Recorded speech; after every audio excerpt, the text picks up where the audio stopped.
My name is Anna Bowles, and I am a student teacher for UNCC Charlotte, and I'm out here at an elementary school, and I've been teaching groups of students from kindergarten to 5th grade.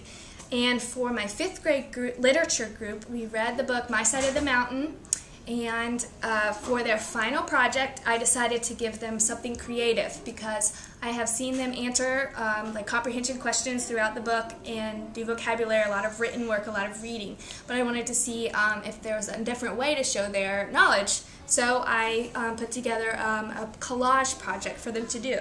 And I wanted to give them a couple different choices to pick from because I remember when I was in school, if the teacher would give us all just one project, and I just wish it would changed up just a little bit, or I wish I could add some of my own like creativity to it. So I decided I made this My Side of the Mountain, their collage choices. It's a contract also. So what they do is they read their choices. I gave them 5 choices, and they sign at the bottom their name, and it says, "Will complete this assignment by the due date." So they sign their name saying that they will complete what they checked by the due date.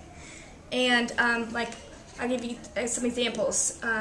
Number 1 was recreate a scene from the book, reference the chapter and the page number, be able to explain to the class. Each of these has be able to explain to the class because they are going to also have a presentation, be a part of this.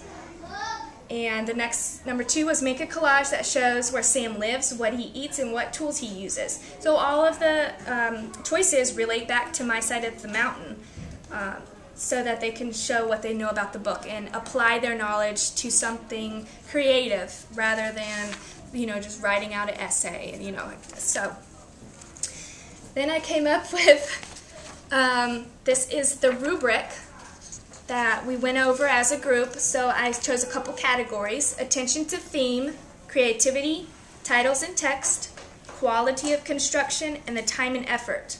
So what I did, I went on Rubistar.com and I selected the categories that I wanted, and the Rubistar filled in the rest for me. So it was really easy and a great resource to use. So as a group, we went over the 4s and the 1s so that they know exactly what I expect and what I don't expect at all. And that was before they started the project, before they picked their choice, so they knew what I expected of them, before they decided what they wanted to do. And they each had a copy of the rubric attached to their choice sheet so that they could see it. Okay. So then they made some of their projects, and I'll show you what they came up with. And here's one that a boy did. He made a 3D tree, and he made a little, the door flap was made out of deer skin in the book, so he incorporated that into the tree, and the boy lived in the tree. So everything on this poster relates exactly to the book, like I asked. Okay, here's another one.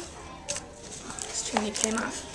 They were really into doing 3D, so it was pretty creative. And so this way they showed me that they knew, or in this case, this student used the deer because Sam used a lot of deer for clothing, to make his door, for his bed, to eat. So he incorporated that, and he has his flint and steel on here, which is what Sam used to create fire. So that was really creative. And this project. This boy also included the popular deerskin flap tree. And here's his nuts, because Sam ate nuts. And he included a knife, because that's one of the tools. Okay.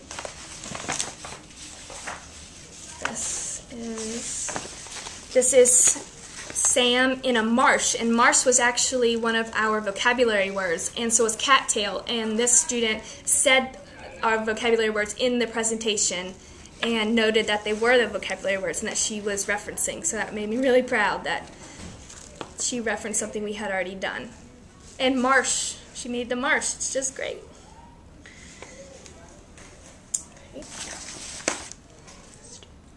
Okay.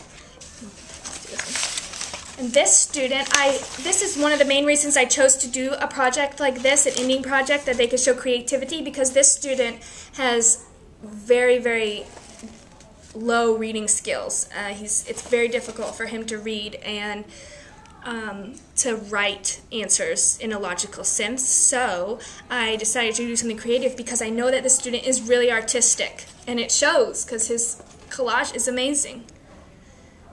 So he could really show me that he understood the book, and he understood what was going on in the book. Like, there's Sam and his fire and his camp. He used deer. So, and then when I graded, as I graded, I went down, and for each of the categories I marked 1 through 4. And most of them got 3s or 4s, with the exception of a couple 2s. They did really well, and they seemed to really like this project. And I also included peer presentation reviews, which I feel like this is really important for students to have feedback from their peers, not just from me, because they're presenting, and you need to know a lot of different perspectives on yourself when you present. Maybe something you could do better, or something that you did really well with. And it just makes you feel good to get good feedback from your peers. So this has relaxation, delivery, voice, eye contact, gestures, visuals. And it's A for excellent, B for very good, or NI for needs improvement. And then down here, I required that everyone write at least something good that they liked about the presentation. And then this is for like improvements. And most of the students didn't fill out the improvements. That was really mainly me filling that out. But I made sure they at least said something very good.